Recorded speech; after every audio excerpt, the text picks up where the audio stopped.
जे प्रमद बर' थाबाय थायोबा एनडिएफबि नि केसा मोनसेबो जोबनाय नङा रन्जन दैमारि साराबो गनाय नङा 60 जन जेलाव दं बिसोरबो गनाय नङा नागालेण्ड दिनै भुटानाव केस दङ नेपालावबो केस दङ अरुणाचलाव केस दङ दिनै बिथांमोना जे इउपिपिएलखौ मोजां मोनला इउपिपिएलनि थाखाय जेबो जाला प्रमद बर'जों जेबो जाला दिनै बिथांमोना सार्टिफिकेट होबाय समाज आरो गाबागाव जेंनाखौ गाबागाव सुफुंनांगौ दा बेखौ एबसुआ नायनाय नङा इउपिपिएलआ नायनाय नङा दिनै माने बिमा बाथुलनि नोजोरजों नायबोबाय थाखादों एरायबाय थादों मोनफ्रोमबो खामानिखौनो मावगासिनो दं जागासिनो दं होनै होनै बिथांमोना दोनबोदों दा दिनैहाय निसिमा ब्लक बिपिएफनि दैदेननायाव आइजोफोरखौ लानानै मोनसे सांग्रांथि मेल खालामनाय जादों दा बेवहाय ब्लकनि गासिबो प्राइमारिनि लिडारफ्रा नुजाफैजोबदों खोब गोजोननाय मोनदों मोजांबो जादों दिनैहाय जोंनि बिपिएफ राजखान्थि हान्जानि जे फैबाय थानाय इलेक्सनाव जों मा बिथांखि लानानै रायजो राजाफोरनि खाथियाव थांगोन बिनि सायाव गुवारै सावरायनाय जाबाय दा जोंहा स्पष्टखा जोङो एबार सरकाराव फैनाय लोगो लोगो जोङो आइजोफोरनि थाखाय 40 कोटि थाखा मोनफ्रोमबो ब्लकआव 1 कोटि आरो बेनि थ्रुयै जों आइजोफोरनो सेल्फ हेल्प ग्रुपआव राङारि अनसुंथाइ होनाय बेखौ जोङो खालामगोन 5 बोसोराव 5 कोटि थाखा बिनि गेजेरजों जाहाथे मोनफ्रोमबो सेल्फ हेल्प ग्रुपआ थालाङा बिनि थाखाय बेबस्था खालामनाय जादों जाहाथे बयबो मोनहैयो प्रमद बर' बादि 75,000 होगोन होननानै रावनोबो होनो हायै जाहाथे जाया जों थगाया रायजो राजाफोरखौ आरो बे बोसोरसेयाव 40 कोटि थाखा बाजेट खालामनांगौ बेबो गिदिर बाथ्रा नङा दा बेखायनो जोङो स्पष्टबादि बेवहाय जोङो आइजोफोरखौ दिनै अनसायगोन आरो आइजोफोरखौ दिनै जोङो माने समाजाव मोनसे एम्पावारमेन्ट खालामनाय जाहाथे न'खर दानाय जोंनि समाज दानायाव जाहाथे बिथांमोना गोख्रोङै बाहागो लानो हायो रांखान्थि आयदायावबो जाहाथे आइजोफ्रा एसे गोख्रों जानो हायो बेनि थाखाय बे आसनिफोरखौ लानाय जादों लोगोसे इउथ्स होनदोंबा जे जोंनि हिन्जावसा हौवासाफोरखौ बुजियो दा बिनि थाखाय बे 100 कोटि थाखा बाजेट जायफ्रा साख्रि बाख्रि मोना बिनि थाखाय अमा फार्म दाउ फार्म बायदिसिना बिदिनो सेल्फ एमप्लयमेन्टनि थाखाय जे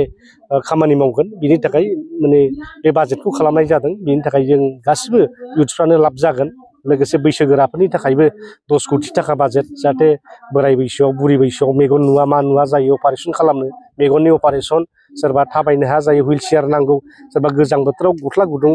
सि गुदुं बायनो हाया बिनि थाखाय बेफोर माने हाबाफारिखौ लानाय जादों आरो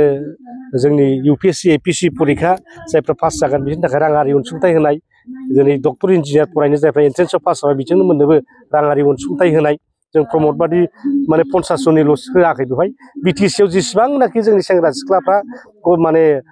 एन्ट्रेन्सआव पास जागोन बिसोरनो मोनजोबगोन जोङो खालि 50 जनखौल' नाया 1000 जन पास जायोबा 1000 जना मोनजोबगोन जुदि 1 लाख जोंनि छात्र छात्रीफ्रा पास जायोबा 1 लाखआनो मोनजोबगोन दा बे मोनफा मोनफा बिथांखि आरो लोगोसे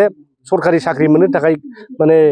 कचिं नङाबा हानो नागिरा UPSC APC फोरखौ दा बिदिनो मोनफ्रोमबो जिल्लायाव मोनफा मोनफा कचिं सेन्टार खालि UPSC APC नि थाखायल' नङा दा बेवहाय railway recruitment staff selection commission बिदिनो एग्रि परिखा जाबाय थादों दा गोबां डिपार्टमेन्टआव गोबां परिखा जाबाय थायो दा बेफोर आनजादफोरखौ उथ्रिनो थाखाय बे कचिंफोरखौ होनाय जादों दा बेफोरखौ लानानैनो बे सांग्रांथियारि मेल बेखौ जोङो वमेननि खालामदों युथ BSU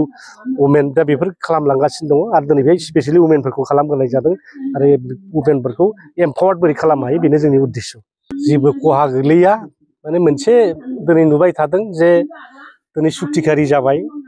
एनडिएफबिआबो रन्जन दैमारियाबो बा गोबां एनडिएफबि लिडारफ्राबो इनभल्भ जोब नाथाय बिथांमोना नुबाय दिनै बिथांमोननि केसा मोनसेबो जोबाखिसै रन्जन दैमारि बिथाङा जेलनिफ्राय दिनै ओंखारबोआखिसै बिनि थाखाय बिथांमोना खुद्रिदों दिनै बिथांमोना जे इउपिपिएलखौ मोजां मोनला इउपिपिएलनि थाखाय जेबो जाला प्रमद बर'जों जेबो जाला दिनै बिथांमोना सार्टिफिकेट होबाय समाजाव जे प्रमद बर' थाबाय थायोबा एनडिएफबिनि केसा मोनसेबो जोबनाय नङा रन्जन दैमारि साराबो गनाय नङा 60 जन जेलाव दं बिसोरबो गनाय नङा नागालेण्ड दिनै भुटानाव केस दङ नेपालावबो केस दङ अरुणाचलाव केस दङ दा गोबां केस दं बिथांमोना दिनै जालाय जाखाय बिथांमोना मालाबा पुलिसजों होसो जायो मालाबा न'आव नागिरहैजायो बेबायदि अबस्था आरो दाख्लै जों खोनानो मोनबाय बे 4 लाख थाखानि दिनै माने रिफान्ड खालामनांगौ बेखौबो माने बेंकनिफ्राय होसो होसो थांनाय पुलिस लानानै थांनाय बेबायदि खबरबो मोनबाय दा बेसेबां दुखुनांथाव दा बेफोरबायदि जेंनाखौ सुस्रांनो हयथ' बिथांमोनहा दिनै बिकल्प मोनाखै दिनै बिथांमोना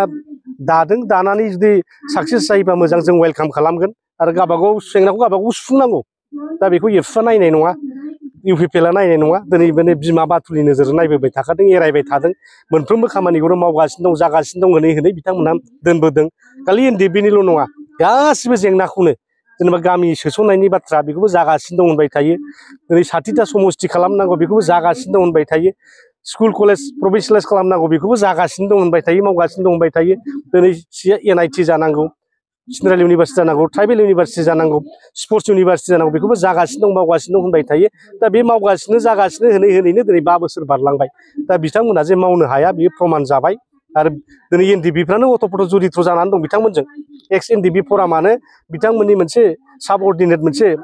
संगठन बादि जानानै दं बिथांमोनखौ हेल्प होग्राया नाथाय बिथांमोना दिनै गुगालाङोबा बे इउपिपिएलआ खहा जागोन बिपिएफआ जेबो खहा जाया आरो जोंबो लुबैदों दायोब्ला जाहाथे साक्सेस जायो बेखौ लुबैगोन जोङो आरो बिथांमोना जे दानानै जेबो लामा गैथ्राबा जुदि जोंखौ मदद होनो फैयोबा बेवहायबो जों वेलकाम खालामगोन बिथांमोना जुदि जोंखौ वेलकाम माबायोबा मदद होयोबा बेवहायबो जों वेलकाम खालामनो रेडि